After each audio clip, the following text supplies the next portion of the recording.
हिमाचल प्रदेश के पूर्व मुख्यमंत्री और कांग्रेस नेता वीरभद्र सिंह का 87 साल की उम्र में लंबी बीमारी से जूझने के बाद निधन हो गया है। दिवंगत वीरभद्र सिंह रियासत के ही नहीं बल्कि सियासत के भी राजा थे। उन्होंने हमेशा अपनी शर्तों पर राजनीति की। लगभग 60 साल के राजनीतिक जीवन में उन्होंने कांग्रेस से चोली दामन का साथ रखा। कांग्रेस हाईकमान की हाँ में हाँ मिलाने के बजाय उन्होंने अपनी बात मनवाने का हमेशा दम दिखाया है। सियासी विरोधियों के हर पैंतरे का हम हमलावर जवाब देते रहे हैं।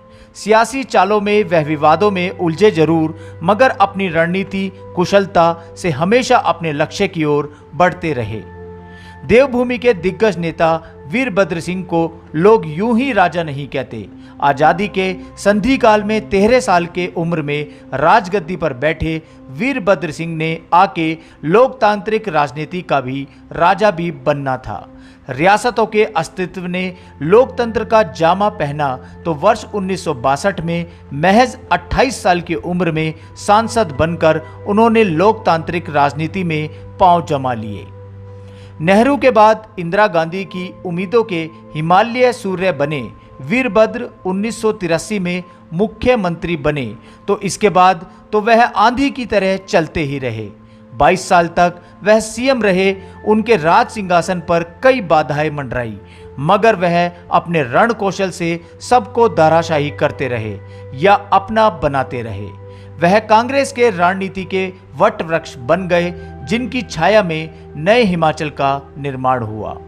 नेहरू इंदिरा के साथ काम कर चुके वीरभद्र का सोनिया और राहुल गांधी भी अदब करते हैं।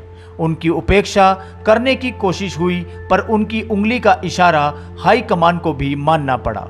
करीब 60 साल की उम्र में ऐसा बहुत कम समय रहा है जब वह मुख्यमंत्री, केंद्रीय मंत्री, केंद्रीय राज्य मंत्री, सांसद या विधायक न रहे हों। वह हमेशा किसी न किसी पद पर हमेशा रहे हैं। वर्ष 2012 के विधानसभा चुनाव से पहले वीरभद्र सिंह ने केंद्रीय मंत्री पद से इस्तीफा देकर हिमाचल की राजनीति में फिर कदम रखा तो पार्टी में उनके खिलाफ बगावत होने लगी। हाईकमान ने भी अनदेखी शुरू की तो वीरभद्र समर्थकों, विधायकों ने दिल्ली जाकर हाईकमान को इस्तीफे थमा दिए तो बैकफुट पर आकर वीरभद्र की भी माननी पड़ी। उनके हिसाब से टिकटों का बंटवारा हुआ और उन्हें ही कैंपेन कमेटी का प्रमुख बनाया गया। वीरभद्र सिंह में गरीबों और असहायों के लिए करुणा कई बार देखने को मिली। यह 2014 के आसपास की बात है। चंबा की एक औरत शिमला में उनके पास गई और चंबा जाने के लिए किराया न होने की बात कही। वीरभद्र सिंह इस महिला को दूसरे दिन अपने साथ हेलीकॉप्टर में बिठाकर चंबा ले गए। उनका चंबा का कार्यक्रम सुनिश्चित था। राजा साहब अमर रहे, राजा साहब अमर रहे। शिमला का आसमान आज इस नारों से गूंज रहा है। पूर्व मुख्यमंत्री वीरभद्र सिंह के वीरवार को देहांत के बाद हिमाचल शोकाकुल है। हर खास और आम उन्हें याद कर रहा है। प्रदेश भर में सार्वजनिक स्थानों पर भी जहां 4 व्यक्ति एक साथ खड़े हो रहे हैं, केवल और केवल राजा साहब की बात हो रही है। भारतीय जनता पार्टी के राष्ट्रीय अध्यक्ष जगत प्रकाश नड्डा वीरभद्र सिंह के निधन पर शोक व्यक्त करने शिमला पहुंच गए हैं।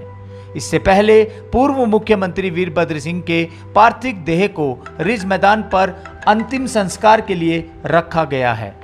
उनके निवास स्थान हॉली लॉज में सुबह 8 बजे ही लोगों की भीड़ उमड़ना शुरू हो गई थी। सुबह 9 बजे वीरभद्र सिंह के पार्थिव देह को हॉली लॉज तिरंगे में लपेटकर पूरे राजकीय सम्मान के साथ रिज मैदान के लिए लाया गया।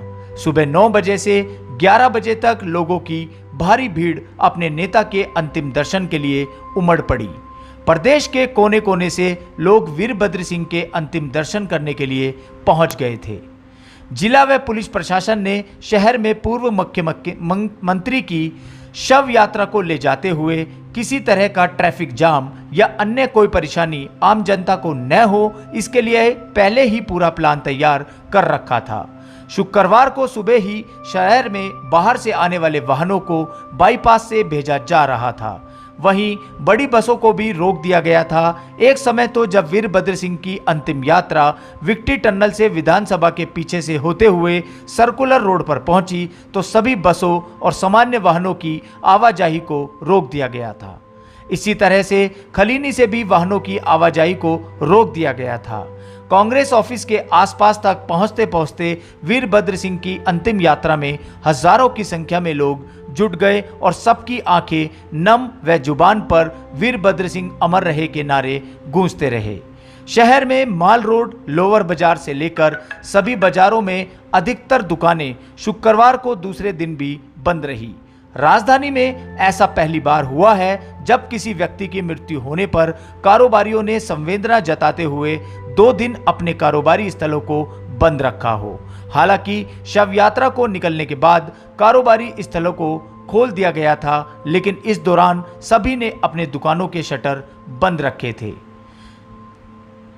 वीरभद्र सिंह को पुष्पांजलि देने दिल्ली से शिमला पहुंचे राहुल गांधी भी भावुक उठे हैं। उन्होंने पार्टी कार्यालय में कांग्रेस विधायक विक्रमादित्य सिंह और प्रतिभा सिंह का ढांढस बांधते हुए उन्हें सांत्वना दी। करीब 15 मिनट तक वह पार्टी कार्यालय में मौजूद रहे। पार्टी कार्यालय से बाहर आने के बाद वह सीधे गाड़ी में नहीं बैठे, बल्कि विक्रमादित्य सिंह का हाथ पकड़कर उन्हें वाहन तक पहुंचे, जिसमें वीरभद्र सिंह के पार्थिव शरीर को रखा गया था। जी हां दोस्तों, हिमाचल की राजनीति में ही नहीं बल्कि किसी भी तरह से वीरभद्र सिंह की किसी पहचान के मोहताज नहीं थे। वीरभद्र सिंह 1962 में सक्रिय राजनीति में आए। तत्कालीन प्रधानमंत्री पंडित जवाहरलाल नेहरू ने फोन पर इन्हें सांसद का चुनाव लड़ने के लिए कहा। उसके बाद ही लगातार हिमाचल की राजनीति में का दूसरा नाम वीरभद्र सिंह ही बन गया। लेकिन दुखद बात यह है कि आज हमारे बीच इतनी बड़ी दिवंगत आत्मा हमारे बीच से चली गई है।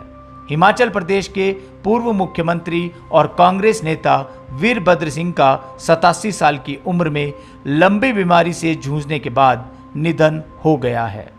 तो ये थी हिमाचल प्रदेश के पूर्व मुख्यमंत्री और दिग्गज नेता वीरभद्र सिंह जी का एक छोटा सा सारांश में इतिहास।